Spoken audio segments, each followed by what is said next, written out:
전문 변호사 조영주입니다.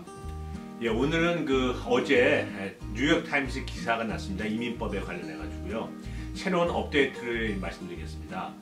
한마디로 요약하면요, 민주당 수뇌부가 이민개혁법을 위해서, 이민개혁, 특히 불법체류자 구제를 위해서 현재 잘 지지부진 잘 안 되고 있으니까 버젯 레컨실레이션 프로세스에 합류를 시켜서 통과시키려는 지금 작업을 하고 있다. 강력하게 추진하겠다는 걸 강력하게 시사했다는 것이 어제 그 뉴욕타임스의 기사를 한마디로 요약하면 그렇습니다. 제가 저번 영상에서 말씀드린 것처럼 바이든 대통령이 백악관에서 몇몇 이제 하원의원을 만난 자리에서 만약 국회가 미국 상원 하원이 어떤 불법체류자 구제안이라든지 드림 법안 같은 게 잘 처리를 못할 경우는 버젯 레컨실레이션 프로세스를 통해서 추진을 하겠다라는 시사를 했죠. 물론 이제 그 다음에 이제 대변인이 바이든 대통령의 기본 생각은 민주당, 공화당, 양당이 협력을 해서 추진하는 걸 원한다라고 이제 발표를 했지만요. 이제 그 다음에 어떤 일이 있었냐면 민주당, 공화당 15분의 상원의원들이 모여서 이민 개혁에 대한 논의를 하고 있습니다. 근데 그게 생각보다 잘 진행이 안 되는 것 같아요. 그래서 이제 어제자의 뉴욕 타임스에 나온 기사에 보면 민주당 원내대표죠. 척수모 상원의원이 좀 지지부진하니까 특히 드림 법안, 농장 근로자 법안은 통과가 됐는데 하원을 아직 상원은 제대로 심사도 못하고 있지 않습니까? 너무 지지부진하고 또 에센셜 워커에 대한 좋은 그런 구제 법안도 있는데 거기에 대해서도 지금 잘 진전이 안 되고 이러니까 그 드림 법안, 농장 근로자 법안, 그다음 이제 방금 말씀은 이센셜 워커 법안 이런 법안을 인프라스트럭처에 포함을 시켜서 버젯 레컨실레이션 프로세스를 통해서 추진을 적어도 금년 여름 정도에는 추진을 할 것 같은 강력하게 시사를 했습니다. 척슈머 상원의원이 어디서 기자한테 얘기한 건 아니고요. 동료 의원들을 만나서 그렇게 얘기를 했습니다. 여기에 대해서 많은 이제 민주당 의원들이 찬성을 하고 있는 거죠. 물론 공화당 의원들은 많은 분들이 반대하고 있습니다. 그러면서 하는 얘기가 과연 통과가 되겠느냐, 과연 이게 승인을 받을 수 있겠느냐 이런 얘기를 하는 거죠. 제가 버젯 레컨실레이션 프로세스 때 말씀드린 것처럼 버젯 레컨실레이션 프로세스는 상원이 하겠다 해서 되는 게 아니고요. 상원 내에 팔리아멘터리안이라는 이제 그런 세넷 팔리아멘터리안은 이제 직책이 있는데 여자분입니다. 이제 그분이 결정을 합니다. 이제 그분이 그냥 서류 받고 결정하는 게 아니라 어떤 법안을 버젯 레컨실레이션 프로세스로 할 건가 말 건가를 찬성하는 사람들한테도 얘기 듣고 마치 재판하는 것처럼요. 반대하는 사람한테도 얘기 들어서 거기 다 아규먼트를 얘기 듣고서 결정을 합니다. 그렇기 때문에 사실 그분의 역할이 되게 중요해요. 그래서 저번에 말씀드린 것처럼 최저임금 법안 15불로 하는 것도 그거는 통과가 안 됐습니다. 왜냐하면 버젯 레컨실레이션 프로세스는 직접적으로 미국 예산에 관계돼야 되거든요. 어떤 정책을 폈는데 부수적으로 예산을 건드린다. 이런 거는 통과가 안 됩니다. 직접적으로 예산에 관련된 법안만이 이제 버젯 레컨실레이션 프로세스를 통할 수가 있고 1년에 한 번밖에 못 씁니다. 회계연도예요. 이제 미국의 어떤 공무원 회계연도는 10월 1일부터 이제 시작하는 거죠. 1월 1일이 아닙니다. 10월 1일부터 시작하고요. 그래서 지금 민주당 지지부진하고 상원 내에서 특히 상원 내에서 드림 법안도 지금 제대로 진행도 안 되고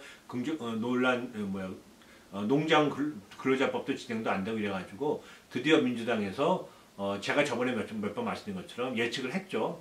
민주당에서 지지부진할 경우는 아마 버젯 레컨실레이션 프로세스를 쓸 거다라고 했는데 역시 제 예상대로 척수모 의원이 이거에 대해서 심각하게 고려 중에 있고 추진할 거를 강력하게 시사했습니다. 근데 그냥 하는 게 아니라 인프라스트럭처에 연관을 시킨다는 거죠. 그러면서 하는 얘기가 또 인프라스트럭처에 단순히 이민만 들어가는 게 아니라 무슨 메디케어라든지 아니면 무슨 환경에 대한 법안도 같이 넣어가지고 한꺼번에 통과시킬 거라는 이제 그런 뉘앙스로 언급을 했습니다.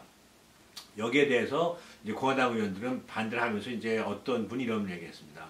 암만 그런 민주당이 생각을 해봐야 그걸 승인을 해주는 세넷 팔리아멘터리안이 과연 승인을 해주겠느냐, 이건 안 해줄 거라고 이렇게 아주 냉소적으로 얘기했습니다.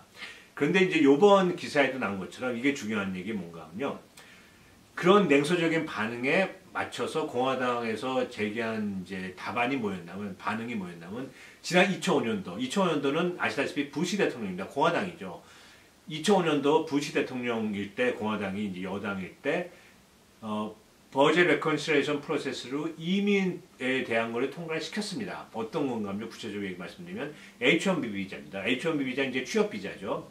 사용하지 않았던 취업 비자를 다시 되살려서 그 H-1B 비자는 쿼터가 있거든요. 그 쿼터 늘리는 거를 버젯 레컨실레이션 프로세스 통해서 통과를 시켰습니다. 2005년도에요. 이제 물론 한시적으로 늘린 거지만요. 그런 전례를 이번에 발견을 했습니다. 이제 민주당에서요. 그렇다면 만약 공화당 의원대로 뭐 드림 법안이나 무슨 뭐 에센셜 워커 법안이나 무슨 농장 근로자 법안이 H-1B 비자보다 사실 더 예산에 더 접근을 하고 예산에 더 직접적으로 이제 만나게 하는 법안인데 H-1B 비자가 통과될 정도인데 어떻게 이게 통과 안 되겠느냐? 그리고 공화당이 여당일 때는 통과시키지 않았느냐고 구체적으로 그런 선례를 제시를 했습니다. 그게 이제 신문에 난 거죠. 그래서 지금 그 기사에 의하면 상당히 물론 뭐 누구도 100% 개런티 못합니다. 우리가 신이 아닌 이상 앞날을 알아볼 수는 없죠. 그건 좀 이해를 해주셔야 됩니다. 근데 현재로서 분위기가 그런 선례를 2005년도 선례를 찾는 바람에 지금 분위기가 많이 좋아졌습니다. 그러면서 더 이상 하지만 물론 베스트는 민주당, 공화당이 다 합의를 해서 통과시키는 게 제일 좋겠죠. 왜냐하면요. 현재 지금 미국 내에 불법으로 계신 분이 한 1,100만 정도로 좀 예상을 합니다. 정확한 건 저희도 모르죠. 근데 버젯 레컨실레이션 프로세스 할 경우 이 1,100만이 다 구제가 되는 게 아닙니다. 흔히 이제 얘기할 때 에센셜 워커가 한 500만 정도로 보고요. 그 드리머를 한 200만 정도로 봅니다. 왜냐하면 이제 에센셜 워커에 또 드림 법안 이제 겹치는 경우가 있거든요. 이제 그런 일을 하는 드리머들이 이제 에센셜 워커를 같은 경우는 그만큼 드리머들의 숫자가 빠지겠죠. 그래서 이제 흔히 이제 분석을 할 때 에센셜 워커는 500만, 드리머들은 200만, 그 농장 근로자하고 이제 임시 보호해주는 그런 분들이 한 100만, 그래서 800만 정도 또는 약간 적을까요? 정확한 건 알 수 없지만 한 800만 정도는 버젯 레컨실레이션 프로세스 통해서 구제할 수 있을 거라고 지금 예측을 하고 있습니다. 그러면 나머지 예를 들어서 1,100만이 남은 1,100만 중에서 800만만 구제된다면 나머지 300만 계신 분들은 구제 못 받는다는 이제 그런 이제 문제가 생기거든요. 그렇다면 이게 완벽한 건 아니라는 거죠. 그래서 제일 좋은 거는 아까 말씀드린 것처럼 민주당, 공화당이 합의를 해서 네고시에이션도 하고 합의를 해서 하나의 법안으로 만들어서 전부 다 통과시키는 게 베스트입니다. 거기에 대해서 누구도 이견이 없습니다. 하지만 그 과정이 너무 길고 힘들기 때문에 특히 내년도에 이제 또 그 상원 하원의원 선거가 있잖아요. 선거는 아무도 모르기 때문에 지금 민주당이 상하원을 다 장악하고 있는데 2022년도에 물론 더 장악해서 계속 장악할 수도 있지만 상원이나 하원의 주도권을 뺏길 수도 있지 않습니까? 다수당의 유치. 이건 아무도 모르죠, 선거는. 그렇기 때문에 사실 요번이 마지막입니다. 민주당 입장에서는 어떤 이민 개혁을 할 수 있는 기간은 요번이 마지막이죠.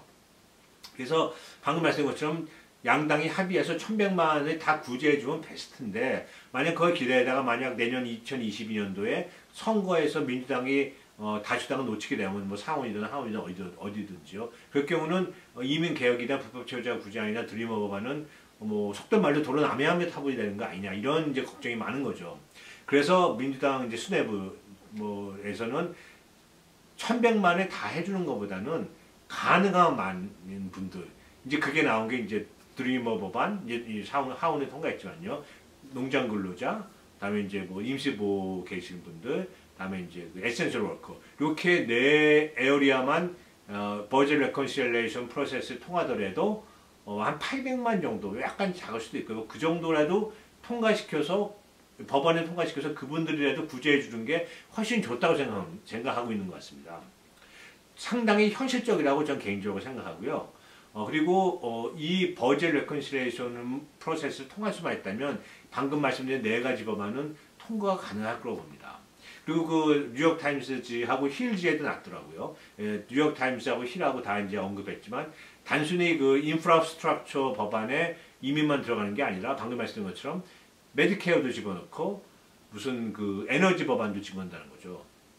그럼 혹시 뭐 잘 모르지만 혹시 민주당에서 이민법에 대해서 약간 다른 생각을 갖고 계신 분들이라도 찬성을 안 할 수가 없는 거죠. 한 패키지로 움직인다면 그 패키지에 어떤 부분을 반대하고 어떤 부분을 찬성하고 이럴 수가 없거든요. 그 패키지 전부 다 찬성하든가 반대하든가 이렇게 해야 되기 때문에요.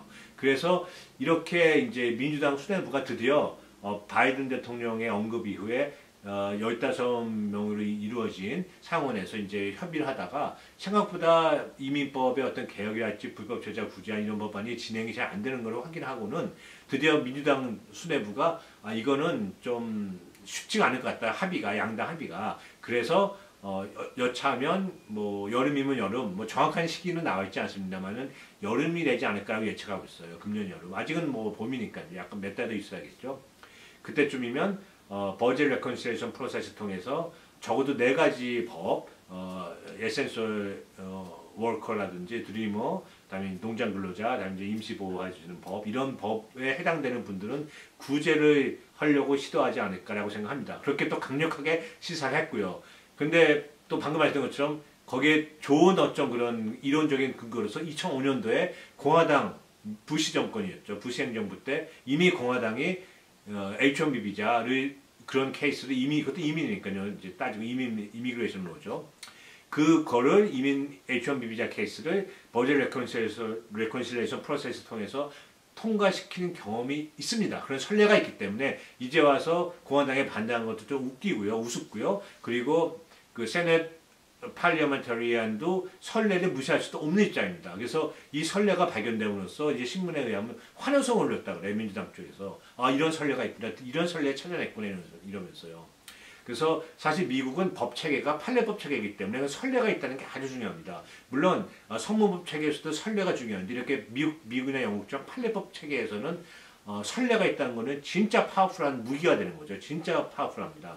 그래서 아마 그 민주당 수뇌부는 이런 그 프로세스, 그 버젯 레컨실레이션 프로세스를 직접 할 수도 있고 이게 플랜 B죠. 할 수도 있고 아니면 이걸 무기 삼아서 양당 합의를 도출하려고 그럴 수도 있을 겁니다. 어떤 걸 할지는 현재로서는 알 수 없지만 적어도 한 달 전보다 훨씬 더 분위기는 좋아진 것 같아요. 사실 많은 분들이 저한테 이제 전화도 해주시고 이제 문의하신 것 중에 하나가 하원을 통과된 드리머 법안이 어떻게 됐느냐, 농장 근로자 법안이 어떻게 됐냐 많이 이제 문의하시고 답답해하십니다. 저도 답답하고요. 도대체 진행이 어떻게 됐는지 물론 물 밑에서 뭘 하고 있겠습니다만 저희가 알 수가 없죠. 그렇지만 어제 뉴욕 타임스하고 이제 힐에서 나온 보도처럼 15분이 이제 모여서 협의하는 게 뭐 전혀 지지부진하고 진행이 안 되는 걸 확인했다는 거죠. 그래서 드디어 이제 민주당 수뇌부가 버젯 레컨실레이션 프로세스라는 이제 무기를 이제 꺼내든 것 같습니다. 저는 그래서 이번 여름 정도 되면 좋은 소식이지 않을까라고 아주 조심스럽게 기대해 봅니다. 그리고 생각보다 잘 되지 않을까라고 역시 또 조심스럽게 생각합니다. 오늘은 나름 이제 좋은 소식을 이제 전해드렸는데요. 제가 계속 이런 좋은 소식이 있을 때마다 업데이트해서 말씀드리겠습니다. 시청해 주셔서 감사합니다. 전 다음에 또 뵙겠습니다. 안녕히 계십시오.